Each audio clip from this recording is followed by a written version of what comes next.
매일 잠언 묵상 버전 2번째 30장 무지보다 더 큰 문제. 무지보다 더 큰 문제. 1절부터 6절 말씀입니다. 이 말씀은 야게의 아들 아굴의 잠언이니 그가 이디엘 곧 이디엘과 우갈에게 이런 것이니라. 나는 다른 사람에게 비하면 짐승이라. 내게는 사람의 총명이 있지 아니하니라.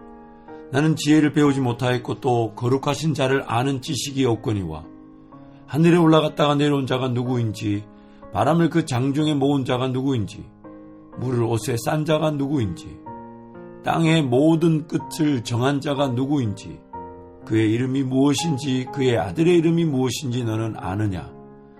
하나님의 말씀은 다 순전하며 하나님은 그를 의지하는 자의 방패시니라. 너는 그의 말씀에 더하지 말라. 그가 너를 책망하시겠고 너는 거짓말하는 자가 될까 두려우니라. 아멘. 특별히 1절부터 6절 말씀 속에 2절 3절을 보면 세 번역으로 한번 읽어드릴게요. 참으로 나는 사람이라기보다는 우둔한 짐승이며 나에게는 사람의 총명이 없다. 나는 지혜를 배우지 못하였고 지극히 거룩하신 분을 아는 지식도 깨우치지 못하였다. 지금 그 지혜를 논한다는 즉 그 이디엘과 우갈에게 그 아굴이 이제 잠언을 말하는데 이렇게 얘기합니다. 나는 다른 사람에게 비하면 짐승에 불과하다. 우둔한 짐승이다. 그러면서 이디엘과 우갈에게 이르는 그 아굴의 잠언, 즉 아굴이 말하는 지혜의 말씀은 나에게는 사람의 총명이 없고 나는 지혜를 배우지 못하였고 지극히 거룩하신 분을 아는 지식도 깨우치지 못하였다 라고 고백합니다. 도대체 이 표현, 그 제가 그 팀 켈러, 캐시 켈러 그 부부인데 팀 켈러의 그 오늘을 사는 지혜라는 그 잠언의 매일매일 묵상집에서 이 본문에 대해서 이렇게 글을 소개하고 있습니다. 오늘 본문에서 화자는 삶과 하나님에 대한 자신의 이해가 겨우 짐승 수준이라고 말한다. 과장일까? 그렇긴 하지만 건강한 역설적 과장이다. 그는 자신이 하나님을 모른다고 했지만 바로 그 고백이 영적 각성의 표지다. 하나님을 잘 안다고 자신하는 사람일수록 그분을 모르지만 전혀 모른다고 울부짖는 사람은 그분을 하나님을 아는 길로 들어섰다. 하나님의 부재가 예민하게 느껴진다면 때로는 그게 그분이 실제로는 우리를 자신께로 더 가까이 이끌고 계시다는 징후다. 참 멋있는 표현이죠. 자신이 하나님을 모른다고 말하는 그것이 영적으로 깨어있음의 표시라는 겁니다. 그래서 하나님의 부재가 예민하게 느껴져 하나님 그분을 찾는다면 그 하나님의 부재로 하나님을 찾는 그 자체가 하나님께로 더 가까이 이미 이끌려지고 있다는 것입니다. 우리 그리스도인들의 문제는 인생길에 대해 무지하고 무식한 것이라기보다는 인생에 대해 뭔가 아는 것처럼 그래서 시도하고 무작정 최선을 다하는 것이 문제입니다.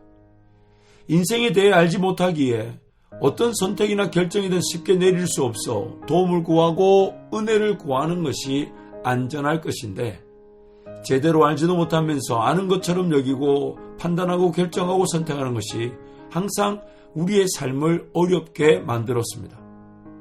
아무것도 예상하지 못하면서 이럴 것이다 여기며 살았던 삶이 얼마나 자신을 힘들게 하였는지를 살면 살수록 더욱 절감하게 되는 것 같습니다. 비단 지난날 무언가 깨닫고 발견하여 누렸다 할지라도 오늘부터 살아가는 내일의 삶은 또 다른 지혜가 필요하며 더 큰 능력이 요구됩니다. 이것을 가리켜 믿음의 세계를 오직 믿음으로 사는 것이며 믿음으로 산다는 것은 보이지 않지만 반드시 걸어야 하고 살아야 하는 상황 가운데서 하나님을 더욱 의지하고 기대고 신뢰하고 따라야 함을 뜻합니다. 무엇보다도 하나님께서는 믿음의 세계를 걷게 하실 때에 은혜 위에 은혜 그리고 생명이 더 풍성한 생명을 얻도록 인도하시기에 우리에게는 더 큰 믿음이 요구되며 더 어둡고 보이지 않는 세계로 초청하고 있는 것입니다. 그래서 그 오늘을 사는 지혜의 그 내용을 좀 더 이어서 소개하면요. 마가복음 9장에서 귀신 들린 아들을 고치기 위해 예수님께 온 아버지의 고백을 인용하면서 이렇게 말합니다. 아버지가 귀신 들린 아들을 이제 데리고 왔는데 예수님은 저 산, 변화산이라 그러죠. 산 위에서 기도하며 얼굴이 환하게 모세와 엘리야와 대화하고 있었고, 산 아래 그 제자들이 있을 때 그 제자들에게 이 귀신 들린 아들을 아버지가 데리고 왔는데 제자들이 고치지 못하죠. 그래서 막 온갖 변론과 다툼, 논쟁이 일어나고 있는데 예수님이 등장하시죠. 그러자 예수님이 딱 오니까 이 귀신 들린 아들을 둔 아버지가 그 아들을 예수님께로 끌고 가면서 예수님, 할 수 있거든. 내 이 자식을 고쳐달라니까 예수님이 할 수 있거든이 무슨 말이냐? 믿는 자에게 능치 못함이 없다. 그러자 그 아버지가 이렇게 고백을 했죠. 내가 믿나이다. 나의 믿음 없는 것을 도와 주옵소서. 그래서 그 오늘을 사는 지혜의 책에 이렇게 얘기합니다.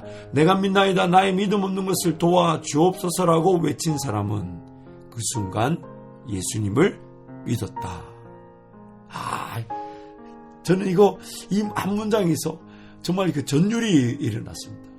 내가 믿나이다. 나의 믿음 없는 것을 도와 주옵소서라고 외친 그 귀신 들린 아들을 둔 아버지는 그 순간 예수님을 믿었다. 그러면서 그 오늘을 사는 지혜의 책에서 이어서 이렇게 내용을 소개합니다.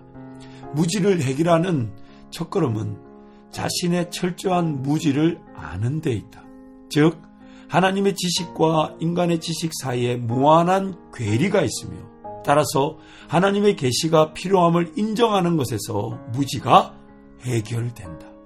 그리고 하나님의 말씀을 듣고 자신이 하나님의 은혜가 필요한 죄인임을 인정할 때, 그때야 비로소 하나님의 인도하심을 누리게 된다. 그래서 자기 부인, 자기 죽음이라는 건 나는 모릅니다. 나는 연약합니다. 나는 하나님의 은혜가 필요합니다. 라고 말하는 고백의 시작인 것입니다. 오늘 우리가 필요한 것은 뭘 모르는 게 문제가 아니에요. 모르는 게 당연해요. 사람은 미래를 아무것도 모릅니다. 지금 살아가고 있지만은 우리는 1초 앞에, 30초 앞에, 1분 앞에 그 미래를 순간순간 살아가고 있는 겁니다. 그러나 그렇게 미래를 살아가지만 정말 아무것도 모르면서 그냥 살아가고 있습니다. 현재에 충실한다 하지만 이 현재는 계속해서 그 미래를 계속해서 살아내야만 하는 시간의 연속입니다. 그래서 우리는 아무것도 모르면서 그냥 오늘 최선을 다한다는 이유로 그냥 삶에 무작정 열심히만 하며 살아갈 수가 있습니다. 그러나 우리는 미래는 결코 안전할 수가 없죠. 그러므로 오늘 우리가 잊지 말아야 될 자세는 하나님, 저는 아무것도 모릅니다. 정말 무지합니다. 정말 하나님 나라에 대해서도 잘 모릅니다. 제 영적인 형편, 죄인됨의 상태에 대해서도 모릅니다. 하나님, 은혜를 베풀어 주십시오. 그렇게 자신의 무지를 인식하고 인정하고 하나님 은혜를 구할 때 하나님은 정말 그 폭포수 같은 은혜를 보여주시며 깨닫게 하시거든지 아니면 깨닫지 못하는 인생길도 기어이 인내하고 인도하셔서 하나님 은혜를 누리는 자리에 세우시더라는 것입니다. 그래서 우리 예수님은 이렇게 고백하셨지요. 요한복음 5장 30절 말씀에 내가 아무것도 스스로 할 수 없노라. 듣는 대로 심판하노니 나는 나의 뜻대로 하려 하지 않고 나를 보내신 이의 뜻대로 하려 하므로 내 심판은 의로우니라. 예수님이 말씀하셨어요. 나도 아무것도 스스로 할 수 없노라. 하나님 앞에 모든 걸 맡겨놓고 뭘 안다고 여기지 않고 뭘 시도하려고 하지 않고 뭘 무작정 덤벼들려고 하지 않고 하나님 앞에 인내하며 기다리며 하나님을 바라보는 것. 그래서 우리 예수님은 밤이 새도록 기도하시며 늘 기도의 자리를 구별해 두시고 아무리 피곤해도 다시금 그 기도의 자리에서 하나님과 동행하며 그 하나님의 음성을 듣고자 하셨는가 봅니다.